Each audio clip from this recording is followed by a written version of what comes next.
പരിശുദ്ധമായ BIS 916 hallmark സ്വർണ്ണാഭരണങ്ങൾ മാത്രം വിൽക്കുന്ന സേവന പാരമ്പര്യം. പുന്നക്കൽ ജുവലേഴ്സ്, ആലപ്പുഴ, എരമല്ലൂർ, തുറവൂർ, വൈക്കം. ഓണത്തെ വരവേൽക്കാൻ കോതമംഗലം നഗരത്തിൽ ഓണസമൃദ്ധി ഓണവിപണികൾ ആരംഭിച്ചു. ഈ ഓണക്കാലത്ത് കോതമംഗലം ബ്ലോക്കിൽ കൃഷി വകുപ്പിന്റെ ആഭിമുഖ്യത്തിൽ വിവിധ കൃഷിഭവനങ്ങളുടെ നേതൃത്വത്തിൽ എല്ലാ പഞ്ചായത്തുകളിലും ഓണസമൃദ്ധി ഓണവിപണികൾ ആരംഭിച്ചു.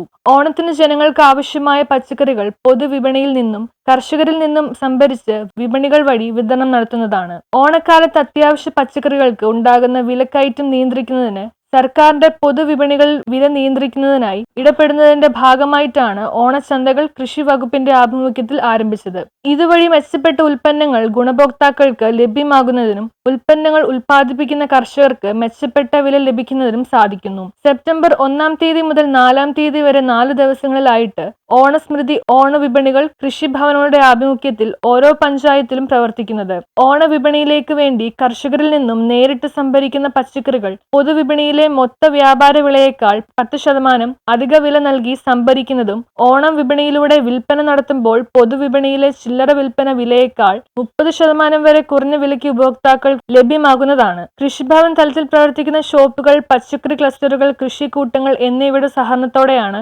ഓണവിപണികൾ നടപ്പിലാക്കുന്നത്. ഇത്തവണ ഓണവിപണികളുടെ ഒരു പ്രത്യേകത എന്ന് വെച്ചാൽ കൃഷി വകുപ്പിന്റെ ആഭിമുഖ്യത്തിലുള്ള കേരള ഗ്രോ ബ്രാൻഡ് ഉൽപ്പന്നങ്ങൾ ഈ വിപണി വഴി ലഭ്യമാകുന്നതാണ്. അതുകൂടാതെ കേരള കോക്കനട്ട് ഡെവലപ്മെന്റ് കോർപ്പറേഷന്റെ കേരജം വെളിച്ചെണ്ണ ലിറ്ററിന് 415 രൂപ നിരക്കിൽ കർഷകർക്ക് ഓണവിപണികൾ വഴി ലഭ്യമാകുന്നതാണ്. മറുനാടൻ പച്ചക്കറികൾ ഹോർട്ടികോപ്പ് മുഖേനയാണ് സംഭരിച്ച് വിതരണം നടത്തുന്നത്. കോതമംഗലം ബ്ലോക്കിലെ ഓണച്ചന്തകളുടെ ഔദ്യോഗിക ഉദ്ഘാടനം മുനിസിപ്പാലിറ്റി കൃഷിഭവന്റെ ആഭിമുഖ്യത്തിൽ ചെറിയ പള്ളിത്താഴത്ത് നടത്തുന്ന വിപണി ഉദ്ഘാടനം ചെയ്തുകൊണ്ട് കോതമംഗലം MLA ആന്റണി ജോൺ നിർവഹിച്ചു.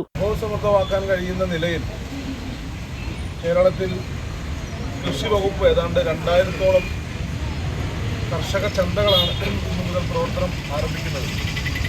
എല്ലാ മേഖലയ്ക്കകത്തും മുഴുവൻ കൃഷിഭവനുകൾ കേന്ദ്രീകരിച്ചുകൊണ്ടാണ് ഇത്തരം വിപുലമായ ക്രമീകരണ കൃഷി വകുപ്പ് ഏർപ്പെടുത്തിയിട്ടുള്ളത്.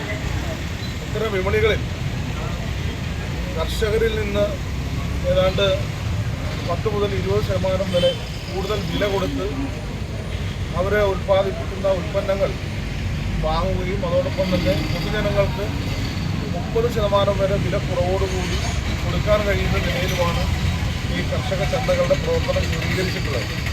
ഇവിടെ തന്നെയാണെങ്കിൽ നമുക്ക് കാണാൻ കഴിയും ഈ കോതമംഗലത്തും പരിസര പ്രദേശങ്ങളിലുമുള്ള നിരവധി മുനിസിപ്പാലിറ്റി ചെയർപേഴ്സൺ സിന്ധു ഗണേശൻ അധ്യക്ഷത വഹിച്ചു. മുനിസിപ്പൽ സ്റ്റാൻഡിംഗ് കമ്മിറ്റി ചെയർമാൻമാരായ നൌഷാദ് KA, ബിൻസി തങ്കച്ചൻ, മുനിസിപ്പൽ കൗൺസിലർമാരായ PR ഉണ്ണികൃഷ്ണൻ, റിൻസ് റോയ്, കോതമംഗലം ബ്ലോക്ക് കൃഷി assistant director Priyamol Thomas, municipality Krishibhavan കൃഷി ഫീൽഡ് ഓഫീസർ സതി PI, കൃഷി അസിസ്റ്റന്റ്മാരായ എൽദോ അബ്രഹാം, രമ്യ സുധീന്ദ്രൻ, കാർഷിക വികസന സമിതി അംഗങ്ങൾ, കൃഷിക്കൂട്ടം ഫെഡറേഷൻ പ്രതിനിധികൾ, കർഷകർ എന്നിവർ പങ്കെടുത്തു. News bureau, Kothamangalam.